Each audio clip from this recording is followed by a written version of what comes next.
ബിൽക്കിസ് ബാനോ കൂട്ടബലാത്സംഗ കേസിൽ ഗുജറാത്ത് സർക്കാരിന് തിരിച്ചടി. ശിക്ഷാവിധി ഇളവ് ചെയ്ത ഗുജറാത്ത് സർക്കാർ ഉത്തരവ് റദ്ദാക്കി. പ്രതികളെ വിട്ടയക്കാൻ ഗുജറാത്ത് സർക്കാരിന് അവകാശമില്ലെന്ന് സുപ്രീം കോടതി വിധിച്ചു. 11 പ്രതികളും തിരികെ ജയിലിലേക്ക് മടങ്ങണം. മുറിവേൽപ്പിച്ച് മനുഷ്യരെ ഉയിർപ്പിക്കാൻ ആവില്ലെന്ന് ജസ്റ്റിസ് VR കൃഷ്ണയ്യരുടെ വിധിവാചകം ഉദ്ധരിച്ചാണ് ജസ്റ്റിസ് BN നാഗരത്ന അധ്യക്ഷയായ ബെഞ്ചിന്റെ നിർണായക ഉത്തരവ്. രാധാകൃഷ്ണൻ നൽകും കൂടുതൽ വിവരങ്ങൾ ജലീൽ നിന്നും. സുപ്രധാന വിധിയാണ് ബിൽക്കിസ് ബാനു കേസിൽ ഉണ്ടായിരിക്കുന്നത്. എന്തൊക്കെ നിരീക്ഷണങ്ങൾ കോടതി നടത്തി? ഈ ഓഗസ്റ്റ് 11-നാണ് ഇതുമായി ബന്ധപ്പെട്ട ഗുജറാത്ത് സർക്കാരിൻ്റെ നടപടി ഉണ്ടാകുന്നത്. 1992-ലെ ഈ മാനസിക പരിവർത്തനം ഉണ്ടായ കുറ്റവാളികൾക്ക് ശിക്ഷാ ഇളവ് നൽകുന്നതുമായി ബന്ധപ്പെട്ടിട്ടുള്ള നിയമം ഉപയോഗിച്ചുകൊണ്ടാണ് ഇവർക്ക് ഇളവ് നൽകിയത്. സുപ്രീം കോടതി ഇതുമായി ബന്ധപ്പെട്ടിട്ടുള്ള വിഷയത്തിൽ മാനസിക പരിവർത്തനം ഉണ്ടായി എന്ന വാദത്തെ അടക്കം പരിശോധിച്ചു. അതിൻ്റെ അടിസ്ഥാനത്തിലാണ് സുപ്രീം കോടതി ഈ തീരുമാനം കൈക്കൊണ്ടത്. സുപ്രീം കോടതി പറഞ്ഞത് ഇല്ലാത്ത അധികാരം ഗുജറാത്ത് സർക്കാർ ഉപയോഗിച്ചു എന്നുള്ളതാണ്. കോടതിയെ തെറ്റിദ്ധരിപ്പിക്കാനായിട്ട് ഗുജറാത്ത് സർക്കാർ പ്രതികൾക്ക് വേണ്ടി ശ്രമിച്ചു. പ്രതികൾക്ക് വേണ്ടി ഗുജറാത്ത് സർക്കാർ കോടതിയെ തെറ്റിദ്ധരിപ്പിക്കുന്ന സാഹചര്യമുണ്ടായി. പ്രതികൾ കോടതിയെ തെറ്റിദ്ധരിപ്പിച്ചു. ഇല്ലാത്ത അധികാരം എന്നതുകൊണ്ട് ഈ കേസ് നടന്നത് ഗുജറാത്താണ് എന്ന് പറയുമ്പോഴും ഇതുമായി ബന്ധപ്പെട്ടിട്ടുള്ള നടപടികൾ സുപ്രീം കോടതി മഹാരാഷ്ട്രയിലേക്ക് മാറ്റിയിരുന്നു. ഈ വിചാരണ അടക്കമുള്ള നടപടികളാണ് മഹാരാഷ്ട്രയിലേക്ക് മാറ്റിയിരുന്നത്. അതുകൊണ്ട് തന്നെ ആ വിചാരണ കോടതിയുടെ അഭിപ്രായം അഥവാ ആ സംസ്ഥാന സർക്കാരിനായിരുന്നു ഇത്തരത്തിലുള്ള ഒരു റെമിഷൻ നൽകാനായിട്ടുള്ള അധികാരം എന്നതാണ് സുപ്രീം കോടതി വ്യക്തമാക്കിയത്. അതുകൊണ്ട് തന്നെ ഈ വിഷയത്തിൽ ഉചിതമായിട്ടുള്ള സംസ്ഥാനത്തിൻ്റെ അധികാരമല്ല വിനിയോഗിക്കപ്പെട്ടത്. മാത്രമല്ല ആ വിചാരണ കോടതിയുടെ അഭിപ്രായം എന്താണ് എന്നതും ഈ സർക്കാർ ഈ വിഷയത്തിൽ തേടിയില്ല. അതുകൊണ്ട് തന്നെ നിലനിൽക്കാത്ത ഒരു ഉത്തരവാണ് ഗുജറാത്ത് സർക്കാർ പുറപ്പെടുവിച്ചത്. അതുകൊണ്ട് ആ ഉത്തരവ് നിലനിൽക്കുന്നതല്ല എന്ന് കോടതി വ്യക്തമാക്കി. രൂക്ഷമായ ഭാഷയിലാണ് ഗുജറാത്ത് സർക്കാരിനെ ജസ്റ്റിസ് BV നാഗരത്ന അധ്യക്ഷയായിട്ടുള്ള ബെഞ്ച് വിമർശിച്ചത്. ഈ കുറ്റവാളികളുമായി ബന്ധപ്പെടുന്ന വിഷയത്തിൽ പല സാമാന്യ തത്വങ്ങളും അന്തർദേശീയമായിട്ടുള്ള സങ്കല്പങ്ങളും പ്ലേറ്റോയുടെ അടക്കമുള്ള ഉദ്ധരണികൾ അടക്കം വായിച്ചുകൊണ്ട് ഏതെങ്കിലും മുൻവിധിയോടുകൂടി അല്ല ഒരു ശിക്ഷ ഇളവ് നൽകുന്നതിനെ തങ്ങൾ കാണുന്നത് എന്ന് കോടതി പറഞ്ഞു. പക്ഷേ ഈ കേസിൽ കാര്യങ്ങൾ വ്യത്യസ്തമാണ്. പ്രതികൾക്ക് മാനസിക പരിവർത്തനം ഉണ്ടായി എന്ന് സ്ഥാപിക്കപ്പെട്ടിട്ടില്ല. അഥവാ പ്രതികൾക്ക് വേണ്ടി അനുകൂലമായിട്ടുള്ള നിലപാടെടുത്തത് അത് ഗുജറാത്ത് സർക്കാരാണ്. അതുകൊണ്ട് ഈ കേസുമായി ബന്ധപ്പെട്ട പുറത്തിറക്കിയ ഉത്തരവ് അത് നിലനിൽക്കുന്നതല്ല എന്നാണ് കോടതി വ്യക്തമാക്കിയത്. അതിരൂക്ഷമായിട്ടുള്ള ഭാഷയിൽ ഏറ്റവും വലിയ രീതിയിൽ നിയമവ്യവസ്ഥയ്ക്ക് എതിരായിട്ടുള്ള പ്രവൃത്തി ഉണ്ടായി എന്നത് വ്യക്തമാക്കിക്കൊണ്ടാണ് സുപ്രീം കോടതിയുടെ ഭാഗത്ത് നിന്ന് ഈ ഉത്തരവ് ഉണ്ടാകുന്നത്. ആദ്യഘട്ടം മുതൽ തന്നെ ഈ കേസ് കേട്ടു തുടങ്ങിയ ജസ്റ്റിസ് KM ജോസഫ് അധ്യക്ഷനായിട്ടുള്ള ബെഞ്ച് മുതൽ പ്രകടിപ്പിച്ച അഭിപ്രായങ്ങൾ എല്ലാം ഉൾക്കൊള്ളിച്ചുകൊണ്ടാണ് ഇപ്പോൾ ജസ്റ്റിസ് BV നാഗരത്നയുടെ ഭാഗത്ത് നിന്ന് ഈ ഉത്തരവ് ഉണ്ടായിരിക്കുന്നത്.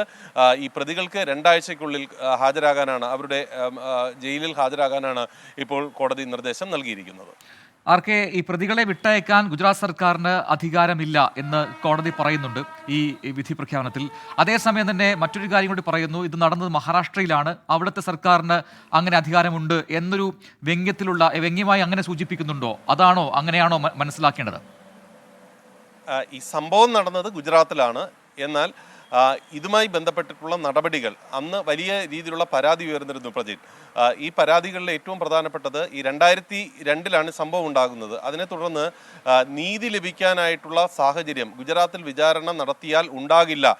കാരണം സംസ്ഥാന സർക്കാരിൻ്റെ എല്ലാ മെഷീനറികളും അനുകൂലമായിട്ട് പ്രതികൾക്ക് അനുകൂലമാകുന്ന വിധത്തിലാണ് മാറിയിരിക്കുന്നത് എന്നതടക്കമുള്ള വിമർശനങ്ങൾ ഉയർന്നതോടുകൂടിയാണ് ഈ വിഷയം സുപ്രീം കോടതിയിലെത്തിയത്. അന്ന് സുപ്രീം കോടതി കൈക്കൊണ്ട തീരുമാനം അങ്ങനെയുള്ള ഒരു അവസ്ഥയിൽ നിയമത്തിന്റെ താല്പര്യം പരിഗണിച്ചുകൊണ്ട് CBI കേസ് അന്വേഷിക്കട്ടെ, ഇതുമായി ബന്ധപ്പെട്ടിട്ടുള്ള വിചാരണ മഹാരാഷ്ട്രയിൽ നടക്കട്ടെ, അങ്ങനെ സത്യം തെളിയട്ടെ എന്നുള്ളതായിരുന്നു സുപ്രീം കോടതി കൈക്കൊണ്ട തീരുമാനം. അതിൻ്റെ അടിസ്ഥാനത്തിലാണ് ഈ സംഭവം നടന്നത് ഗുജറാത്തിലാണെങ്കിലും കേസ് അന്വേഷണവുമായി ബന്ധപ്പെട്ടിട്ടുള്ള വിചാരണ നടപടികൾ പൂർത്തിയായത് മഹാരാഷ്ട്രയിലാണ്. അതുകൊണ്ട് സംഭവം നടന്നത് ഗുജറാത്തിലാണ് എന്ന ഒരൊറ്റ കാരണത്തിന്റെ അടിസ്ഥാനത്തിൽ ഗുജറാത്ത് സർക്കാർ ഉത്തരവ് പുറപ്പെടുവിച്ചത് നിലനിൽക്കില്ല എന്ന് കോടതി പറഞ്ഞത്. ഈ സംഭവവുമായി ബന്ധപ്പെട്ടിട്ടുള്ള തീരുമാനം കൈക്കൊണ്ടത് വിചാരണ കോടതി മഹാരാഷ്ട്രയിലാണ്. അതുകൊണ്ട് ഈ പ്രതികൾക്ക് മാനസിക പരിവർത്തനം ഉണ്ടായോ എന്ന കാര്യത്തിൽ തീരുമാനം എടുക്കേണ്ടതും വിചാരണ കോടതി നിലനിൽക്കുന്ന മഹാരാഷ്ട്രയാണ്. ഇല്ലാത്ത അധികാരമാണ് ഗുജറാത്ത് വിനിയോഗിച്ചത് എന്ന് ചൂണ്ടിക്കാട്ടിക്കൊണ്ടാണ് കോടതിയുടെ ഭാഗത്തു നിന്നുള്ള ഈ നടപടി ഉണ്ടായിരിക്കുന്നത്. കോടതി പറഞ്ഞ പല നിരീക്ഷണങ്ങളും ഏറ്റവും പ്രധാനപ്പെട്ടതാണ്. മുൻപ് ചില കേസുകളുമായി ബന്ധപ്പെട്ട് സുപ്രീം കോടതിയുടെ മറ്റു ചില ബെഞ്ചുകൾ സ്വീകരിച്ച സമീപനങ്ങൾക്ക് വിരുദ്ധമാകുന്ന നിലപാടുകൾ കൂടി സ്വീകരിച്ചുകൊണ്ടാണ് ഇപ്പോൾ ഈ ബിൽക്കിസ് ബാനു കേസുമായി ബന്ധപ്പെട്ടിട്ട് സുപ്രീം കോടതി നിലപാട്. അത് മാത്രമല്ല, മറ്റ് കേസുകൾ മാത്രമല്ല, ഈ കേസിൽ തന്നെ 2022 ഈ സുപ്രീം കോടതി വിധി അത് ശരിയായിരുന്നില്ല. അതിൽ പ്രതികൾ ഈ പറയുന്നത് പോലെ തെറ്റിദ്ധരിപ്പിച്ചാണ് അത്തരമൊരു അനുകൂല വിധി സമ്പാദിച്ചത് എന്നടക്കം ഇന്ന് കോടതി സൂചിപ്പിച്ചിരുന്നു അല്ലേ?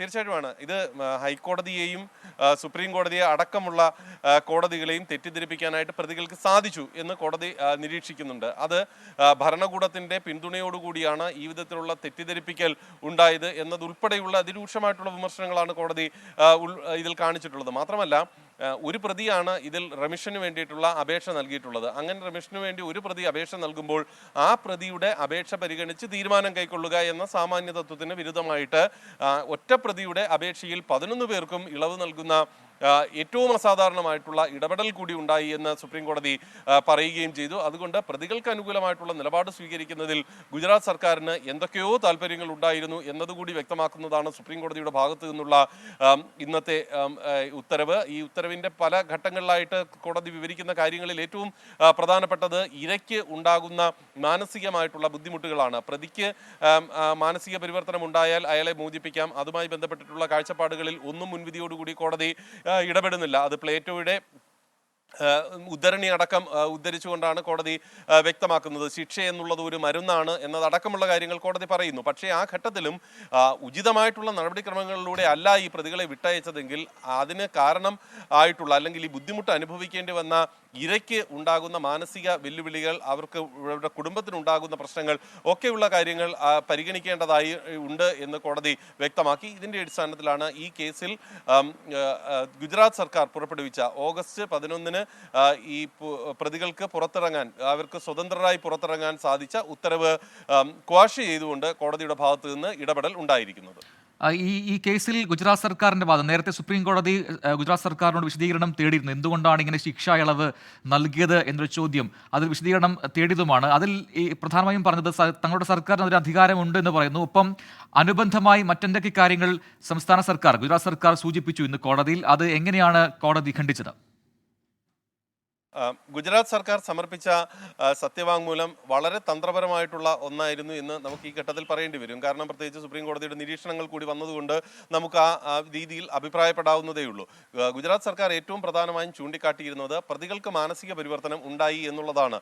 അതിന് കാരണവും അനുബന്ധവുമായി പറയുന്നത് പ്രതികളുടെ ഭാഗത്ത് നിന്ന് ഉണ്ടാകുന്ന പ്രവൃത്തികൾ സംബന്ധിച്ചും മറ്റേതെങ്കിലും വിധത്തിലുള്ള കുറ്റകൃത്യങ്ങളിൽ അവർ ഉൾപ്പെട്ടിട്ടില്ല എന്നത് ഉൾപ്പെടെയുള്ള കാര്യങ്ങൾ പറഞ്ഞുകൊണ്ടുമാണ്. മാത്രമല്ല, ഈ പ്രതികൾ നിരവധി വർഷങ്ങളായി ജയിലിനുള്ളിൽ കഴിയുകയായിരുന്നു എന്നാണ് ഗുജറാത്ത് സർക്കാർ വ്യക്തമാക്കിയിരുന്നത്. പക്ഷേ കോടതി ഇതുമായി ബന്ധപ്പെട്ടിട്ടുള്ള രേഖകൾ പരിശോധിച്ചപ്പോൾ ഈ പ്രതികൾ ശിക്ഷിക്കപ്പെട്ടുവെങ്കിലും പല സമയങ്ങളിലും, ഏതാണ്ട് ഭൂരിപക്ഷം സമയത്തും എന്ന വിധത്തിൽ പ്രതികൾ പരോളിൽ പുറത്തായിരുന്നു എന്നുള്ളതാണ്. സാധാരണ രീതിയിൽ ഒരു കേസിൽ ജീവപര്യന്തം ശിക്ഷയ്ക്ക് വിധിക്കപ്പെടുന്ന പ്രതികൾ ഉണ്ടാകേണ്ട സമയത്തിൻ്റെ പല മടങ്ങ് അവർക്ക് ആനുകൂല്യം ലഭിച്ചിരുന്നു അല്ലെങ്കിൽ പരോൾ ലഭിച്ചിരുന്നു എന്നതുൾപ്പെടെയുള്ള കാര്യങ്ങൾ കോടതി കണ്ടെത്തി. മാത്രമല്ല, ഈ പ്രതികൾക്ക് പല വിഷയത്തിലും ഈ നിയമപരമായിട്ട് സഹായം ലഭിക്കുന്നതിൽ അടക്കം ഉള്ള കാര്യങ്ങളിൽ ഗുജറാത്ത് സർക്കാരിൻ്റെ ഭാഗത്ത് നിന്ന് പ്രതികൾക്ക് അനുകൂലമാകുന്ന ഇടപെടലുകളാണ് ഉണ്ടായത്. അത് ഗുജറാത്ത് ഹൈക്കോടതിയിലാണെങ്കിൽ പോലും കോടതിയെ തെറ്റിദ്ധരിപ്പിക്കുന്ന വിധത്തിലുള്ള നിലപാട് കൈക്കൊള്ളുകയും പ്രതികൾക്ക് നിയമപരമായിട്ട് മോചനത്തിന് അർഹതയുണ്ട് എന്ന് സ്ഥാപിച്ചെടുക്കാനായിട്ട് സഹായിക്കുകയും ചെയ്തു